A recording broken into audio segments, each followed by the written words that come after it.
Film शुरू होती है एक गांव को दिखाने से। हम एक घर में डैनी नाम की एक औरत को देखते हैं जो पूरे घर को ठीक कर रही थी। इसका हस्बैंड दिमाग का डॉक्टर है। उसकी हस्बैंड का नाम टेड होता है। उनका ये नया घर एक ऐसी जगह पर था जहां नेटवर्क भी ठीक से नहीं आ रहा था। करे बात डैनी की, वो पिछले काफी दिनों से घर को ठीक करने का काम कर रही थी क्योंकि घर बहुत पुराना था। अब डैनी को घर में एक ऐसी जगह मिल जाती है जहाँ नेटवर्क आ रहा है, इसलिए वो टेड को कॉल करके इससे थोड़ी बातें कर लेती है क्योंकि इसका टाइम नहीं गुजर रहा था। वो बोर हो रही है किसी काम के सिलसिले में। टेड को आज हॉस्पिटल ही रुकना पड़ता है, इसलिए घर में डैनी को अकेले ही रात गुजारनी पड़े और दरवाजे के पास ही घर के अंदर वाली साइड पर टेंट लगा लेती है। सोने की रात काफी हो गई थी। कुछ देर बाद दरवाजे पर एक अनजान आदमी आया और वो दरवाजे की खिड़की से अंदर झांक रहा है। वो डैनी से बात करता है, डैनी लगा कि दरवाजा खोलो क्योंकि तुम्हारी जान को खतरा है, कोई तुम्हें मारना चाहता है, तुम्हारे घर में गिल्स आया है। अब डैनी को इस आदमी से ही डर लग रहा था, इसीलिए वो दरवाजा खोलने से मना कर देती है। जाहिर है इस तरह किसी भी अजनबी पर भरोसा करना बेवकूफ़ी थी। ये निकले आंख फिला मरीज बड़े प्यार से डैनी से बात कर रहा था।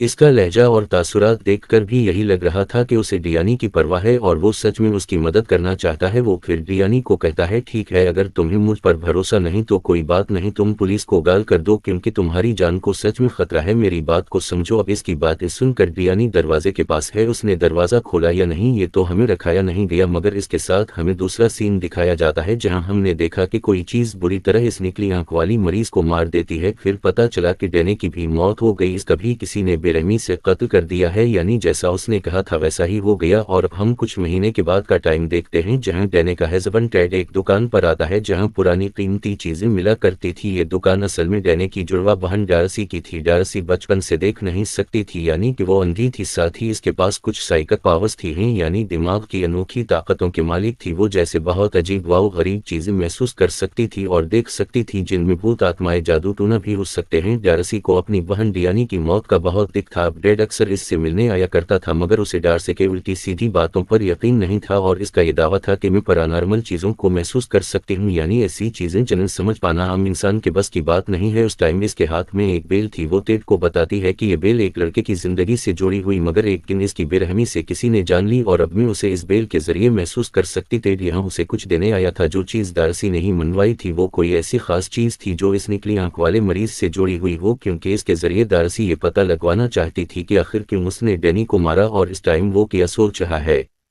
तो अब वो चीज जो रुमाल था टेड उसके हवाले कर देता है।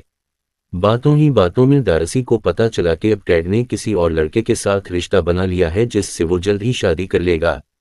हालांकि डैनी को मरे ज्यादा दिन भी नहीं हुए। अब ये बार डार्सी को बताते हुए कहता है कि वो पहले मेरी दोस्त थी मगर अब क्योंकि मुझे किसी सहारे की जरूरत है तो हम दोनों ने ताल्लुक बना लिया और शादी करने का फैसला कर लिया है और वो हमारे ही हॉस्पिटल में काम करती है। इतना बोलकर वो वहां से चला गया, मगर हम समझ जाते हैं कि इस रात टेड का हॉस्पिटल रुकने का मकसद अपनी दोस्ती हो सकती है जिस वजह से डैनी को रात अकेले ही गुजारने पड़ी, यानी वो पहले से ही उसे धोखा दे रहा था। अब शाम को डार्सी अपने घर आ गई, साथ में वो निकली आंख वाली मरीज का रुमाल भी लाए। वो रुमाल टेबल पर रखकर इसके अंदर कोई चीज रखती है और अपने गलूफिस उतार कर जैसी उसे छोटी है वो बहती चौंका देने वाली चीज देखती है जिसकी उसे उम्मीद नहीं थी, क्योंकि वो काफी घबरा गई और इसकी आंखों में आंसू भी आ गए थे। अब डार्सी एक स्टोर रूम में जाती है जहां उसने बड़ा सा लकड़ी का संदूक रखा हुआ था। पहले वो उसे घोट से देखती है, फिर इसके पास आकर बैठे। इस रूम में और भी कई सारी अजीब चीजें पड़ी हुई जिनका ताल्लुक किसी ना किसी इंसान से था, जिनको भी डार्सी महसूस कर सकते हैं जो इस दुनिया में नहीं रही। उसके बाद हम देखते हैं कि टेड नींद से जाग गया है। वो तैयार होकर हॉस्पिटल के लिए निकलने ही वाला था मगर इसकी दोस्त इसे रोक दी। वो उसे कैमरा में तस्वीरें निखारने लगी। ये कैमरा असल में डेरने का था जो टेड की दोस्त को मिल गया। कैमरा की सेटिंग इस तरह से की गई थी कि वो खुद ब खुद तस्वीरें बना सकता था। उसी तरह एक चारिंग से खींच गई तस्वीर वो टेड को दिखाती है जिसमें डैनी की परछाई थी। हालांकि उसी मरे रोए तो काफी दिन हो गई थी, पर यह बात टेड टाल देते, लेकिन इसकी दोस्त को अजीब लगता है। खैर अब टेड रात को डिलीवरी करता है, यानी इसकी दोस्त को भी इस घर में अकेले ही रुकना पड़ेगा, मगर उसे डर लग रहा था क्योंकि ये वही घर था जहां डैनी की मौत हुई। डैड इसे कहता है, बस कुछ दिन की बात है कि मेरी ड्यूटी का टाइम बदल जाएगा, तुम्हें तब तक मैनेज करना पड़ेगा। इस पर इसकी दोस्त कहती है कि नहीं, जब तक तुम्हारी रात की ड्यूटी है मैं अपने ही घर में रह लेती हूँ, जब तुम्हारी ड्यूटी बदल जाएगी मैं वापस आ जाऊंगा। तब डैड इसकी बात मान जाता है।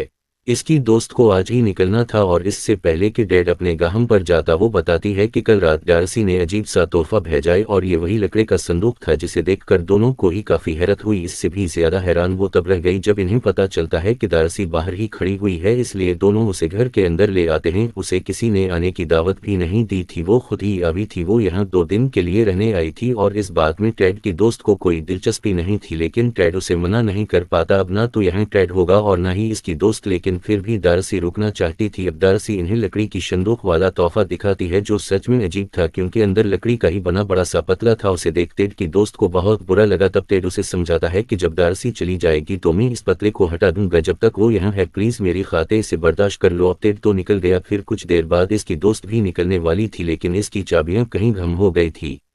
टेड की दोस्त चाबियां ढूंढने की बहुत कोशिश करती है लेकिन वो उसे कहीं भी नहीं मिलती। डार्सी वहां पर बड़ी आराम से बैठी हुई थी, ऐसा लग रहा था जैसी वो पहले से ही जानती हो कि यहाँ क्या होने वाला। चाबियां न मिलने पर डार्सी उसे पूछती है कि तुम अब नहीं जाने वाली। वो कहती है कि संदूक में बड़ा लकड़े का वो पतला डायंडंटी बल्कि एक कुर्सी पर बैठा हुआ है।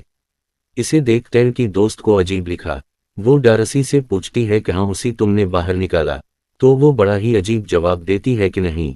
तो फिर ये कैसी बाहर आया। अब इस बात को उसने सोचा भी लेकिन फिर नज़रअंदाज करके वो डार्सी के लिए खाना लाती है और इनके बीच कुछ बातें होती हैं। टेड की दोस्त से इसकी काम के बारे में पूछती है।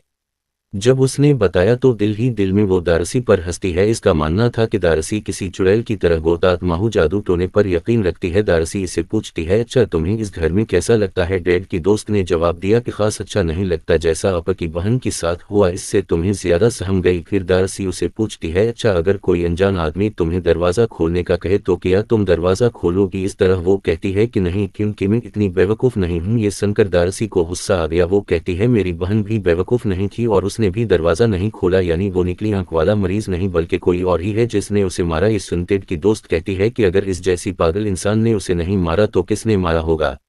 डार्सी कहती है एक मेल नर्स जो टेड का दोस्त है और वो उसी हॉस्पिटल में काम करता है जहां टेड डॉक्टर है और वो निकली आंख वाला आदमी मरीज। ये सुन टेड की दोस्त को काफी अजीब लगता है, मगर अब हम इस रात का सीन देखते हैं जहां वो आदमी डैनी के दरवाजे पर आया था। यहाँ हमें पता चलता है कि सच में डैनी ने दरवाजा नहीं खोला था और निकली आंख वाला आदमी भी सच में उसकी मदद के लिए ही आया था क्योंकि इस टाइम कोई घर में घुस आया था जैसा इसने कहा भी था। वो दरअसल एक मांस दहना आदमी था जिसने डैनी को बेरहमी से मार दिया था। कुछ देर बाद टेड की दोस्त इसे कॉल करके बताती है कि ये डार्सी बहुत अजीब है, उल्टी सीधी बातें करती है। इसका दावा है कि डैनी को निकली आंख वाले आदमी नहीं बल्कि तुम्हारे हॉस्पिटल में काम कर रहे नर्स ने मारा है जो तुम्हारा साथी है और मुझे इसके साथ बिल्कुल अच्छा महसूस नहीं हो रहा। मैं अपने घर भी नहीं जा पाई, गारे के चाबियां गुम हो गई हैं और मुझे तो लगता है कि इसने ही चाबियां इधर इधर की हैं। टेड उसे शानत करता है और कहता है कि कमरे का दरवाजा बंद करके सो जाओ। वो अपने रूम में गई तो थी लेकिन उसे नींद नहीं आती। नीचे आकर उसने देखा कि डार्सी सोफे पर ही बैठी बैठी सो गई है और अब वो चुपके से लकड़ी की मूर्ति के पास उसे चेक करने जाती है ताकि देख सके कि आखिर इसमें क्या राज छुपा है। पतले की सर में 5 सुराख थे। टेड की दोस्त ने जब चेक किया तो एक में से डैनी और डार्सी की तस्वीर निकली, एक में थादार और एक में छोटी सी खून की बोतल निकलती है। पर उसी भी डार्सी की आंख खल गई और वो गुस्से में कहती है कि सारी चीजें वापस रख। तो टेड की दोस्त वो चीजें वापस पतले की सर में रख देती है और इसके जाने के बाद अब डार्सी पूरी रात पतले के सामने ही गुजारती है। लेकिन टेड की दोस्त को डर लग रहा था। अब टाइम गुजारने के लिए वो डैनी के कैमरा में इसकी रिकॉर्ड की हुई वीडियो देखने लगती है जहां डैनी के पीछे उसे एक डरावना चेहरा नजर आया जिसे देख वो इतना डर गई कि इसके हाथ से कैमरा छूटकर नीचे गिर जाता है। तभी उसने देखा कि रूम के एक कोने में डैनी का भूत है जो इसे डराव देता है। उसी वीडियो से अपनी चाबियां भी मिल जाती हैं और वो गाड़ी लेकर यहाँ से निकल गई। अब हम हॉस्पिटल का सीन देखते हैं जहाँ सच में टेड और डैनी की कातिल यानी इस नर्स के बीच दोस्ती थी। दोनों आपस में बात कर रहे हो।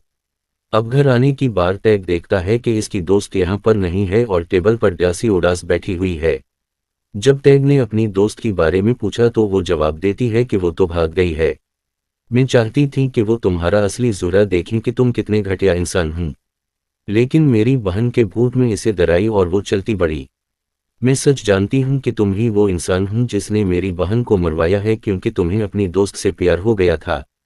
कि तुम ही वो इंसान हो जिसने मेरी बहन को मरवाया है, क्योंकि तुम्हें अपनी दोस्त से प्यार हो गया था। तुम तो सिर्फ मेरी बहन की दौलत हथियाना चाहते थे जो इस बेचारी ने पहले ही तुम्हारी नाम कर दी थी। मैं तो ये समझती रही कि किसी पागल इंसान ने उसे मारा है और मैंने इस निकली आंख वाली मरीज से बदला भी ले लिया, मगर वो तो सच में मेरी बहन की मदद ही करना चाहता था और इसके असल हथियारे तो तुम हो। और हाँ, मैं जानती हूँ कि अब तुम किसी को तो यहाँ भेजोगे ताकि वो मुझे मार सकते, लेकिन बेहतर ये होगा कि तुम इस कातिल को ही भेजो। यानी कि मेरस को सारी बातें सुनकर टेड कहता है, आखिर तुम ऐसा सोच भी कैसे सकती हो और ये सारी चीजें तुम्हारे दिमाग में हैं कैसे? अगर तुम्हें मुझ पर ही शक है तो चलो इस डिटेक्टिव की पाव चलते हैं जो डेनेगी की केस पर काम कर रहा है। लेकिन दारसी को फिर इस पर यकीन नहीं होता। टेड कहता है, अच्छा ठीक है, ये लो, मैं अपना फोन इधर ही रख रहा हूँ और डिटेक्टिव की पाव जा रहा हूँ। मैं उसे कहूंगा कि वो तुम्हें फोन करके बता दे, जो भी कॉल आए तुम उसे उठा लेना। इतना बोलकर वो चला जाता और अब हम माजी का वो सीन देखते हैं जहाँ टेड अपने उसी साथी कातल नरस के पास बैठा था, डैनी को मारने का प्लान बना रहा था। जी हाँ, दारसी बिल्कुल सही थी, उसे अपने दोस्त से प्यार हो गया था और डैनी की प्रॉपर्टी वो हासिल करना चाहता था। उसे बस पैसों से मतलब था, वो डैनी से प्यार वैर नहीं करता था। और इसके कहने पर ही नीच ने डैनी को मारा, क्योंकि असली साकू तो वो था। जैसे लोगों को मारने में मजा आता था, पर सवाल ये उठता है कि इस सब में निकली आंख वाले आदमी का किया है। तो असल बात यह है कि भले ही वो दिमागी तौर पर ठीक नहीं था, लेकिन दिल से वो भला इंसानी था, वो कोई कातिल नहीं था। उसने टेड और नीच की बातें सुननी थी, इसलिए इस रात वो डैनी को बचाने की मकसद से गया, लेकिन डैनी ने उसकी बात का यकीन नहीं किया और वो मारी की। और क्योंकि शक इस आदमी पर था इसलिए उसे डार्सी ने मार डाला। जब ही तो उसने कहा था कि मैंने उस आदमी